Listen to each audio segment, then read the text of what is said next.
अब तक आपने देखा। अमृता को इस हालत में अकेले छोड़ना ठीक नहीं है। प्राची, बेबे के होते हुए आपको फिक्र करने की कोई जरूरत नहीं है। हाँ। लेकिन इसके पैदा होने की खबर हम कब तक छुपा पाएंगे?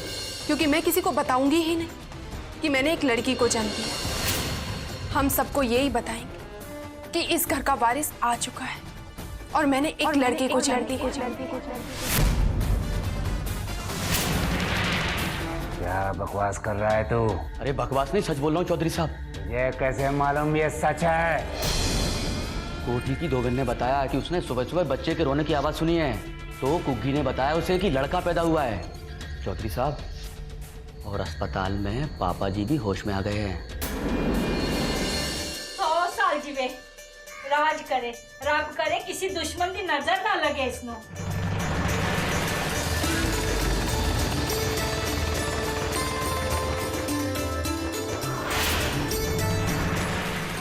लो, दुश्मन आ गया। और अब आगे।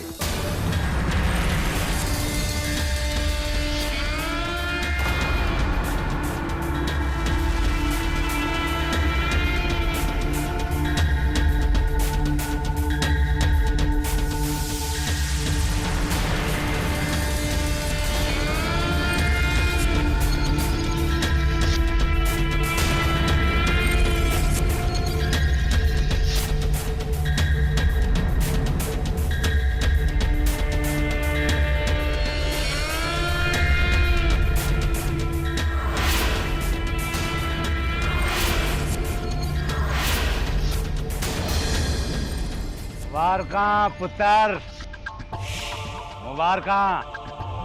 चौधरी खानदान का नाम लेवा आखिर आ ही गया। मैंने सोचा चलो आज अपने पोते से मिलाऊं।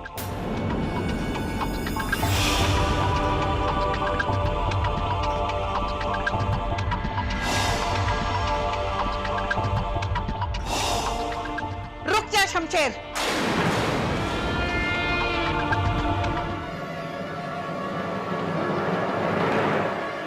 एक कदम भी आगे मत बढ़ाना।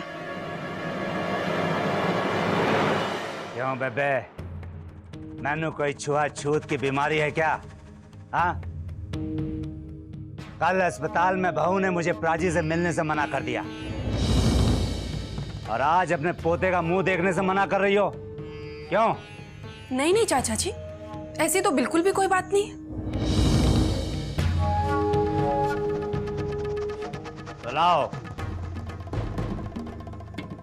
मेरे पोते को मेरे गोदी में रख दो। वो तो मैं नहीं दे सकती चाचा जी।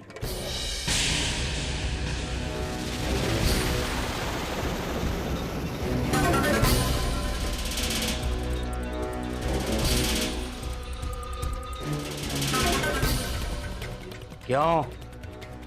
क्योंकि मेरा बच्चा मेरे बाद सबसे पहले पापा जी की गोद में जाएगा, उसके बाद किसी की भी गोद में। और चाचा जी, आप बिल्कुल फिक्र मत कीजिए। एक बार पापा जी यहाँ पर आ जाएंगे, फिर वो खुद आपको बुलाएंगे, फिर आप अपने पोते से मिल लीजिएगा।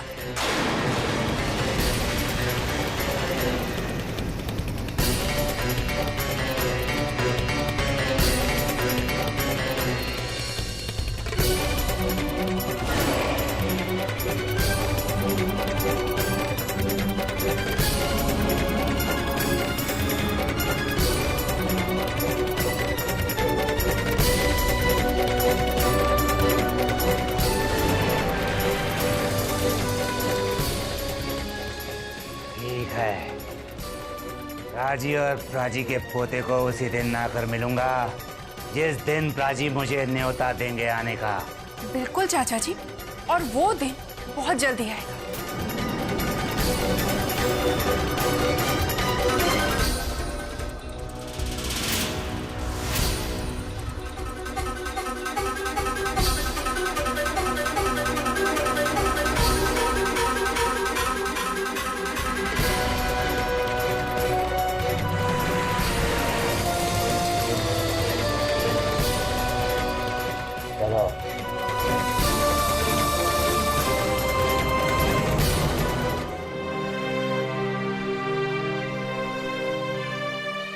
वाह बेटी वाह, आज जिस हिम्मत और दिलेरी से तुमने शमशेर सिंह से बात की ना, उससे ऐसा लग रहा था बिल्कुल कंवलजीत बोल रहा है। हाँ,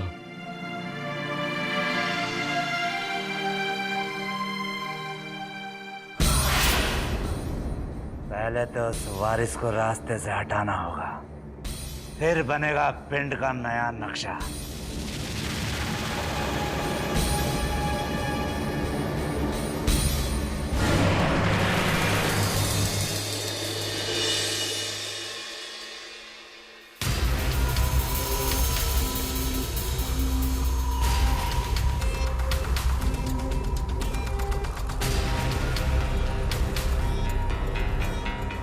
इंस्पेक्टर बलदेव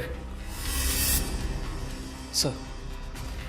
तुम अभी तक कंवलजीत के केस में उलझे हो? सर मुझे नहीं लगता कि वो सिर्फ एक एक्सीडेंट था।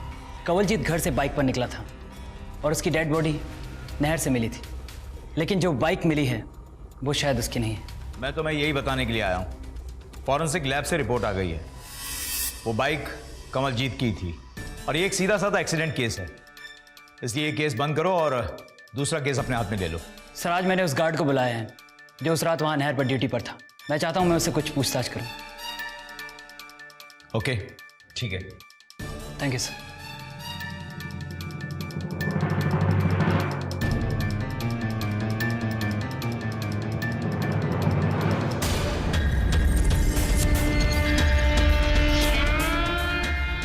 मैं तेरे मंसूबों को शमशेर पूरा नहीं होने दूंगा।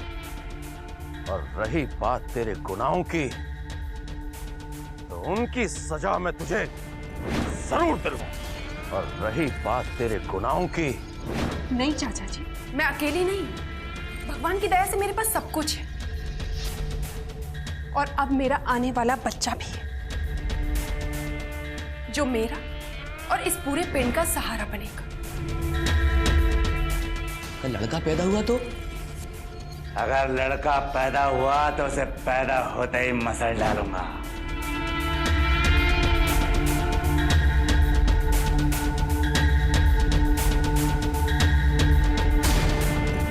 लेकिन सोचा तो कंस ने भी था ये कि कृष्ण के पैदा होते ही उसे मार डालेगा, लेकिन क्या वो ऐसा कर सका? मेरे पोते को मेरे गोदी में रख दो। वो तो मैं नहीं दे सकती चाचा जी। क्यों? क्योंकि मेरा बच्चा मेरे बाद सबसे पहले पापा जी की गोद में जाएगा, उसके बाद किसी की भी गोद में।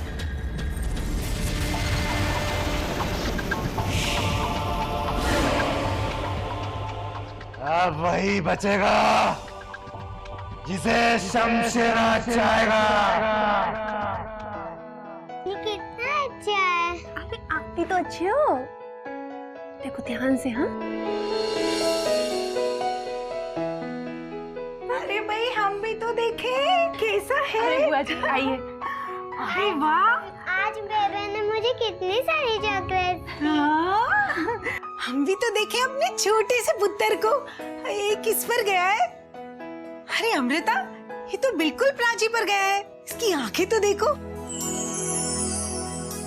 अमृता, मैं बता नहीं सकती प्राची कितना खुश है इसके आने की खबर से। मैं जानती हूँ बुआ जी, ये पापा जी को बहुत खुशी हुई होगी इसके आने की। अरे इसने तो सुसु कर दी। कोई गल नहीं, हम इसका लंगोट चेंज कर देंगे। लाओ मुझे दो।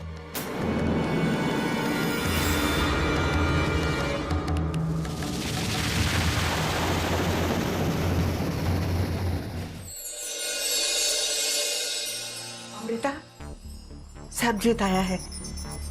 मैंने उसे बता दिया कि लड़का पैदा हुआ है। बेबे, हमें कितने लोगों से और झूठ बोलना पड़ेगा। मुबारक हो दीदी, आपने तो बहुत अच्छी खुशखबरी दी है। लाओ मेरे भांजे को मुझे दे दो। ध्यान से। हाँ, मैं तो तुम्हें घर ले जाने आया था दीदी। अब क्या करूं सरबजीत, ये वक्त से पहले ही आ गई। आ गई?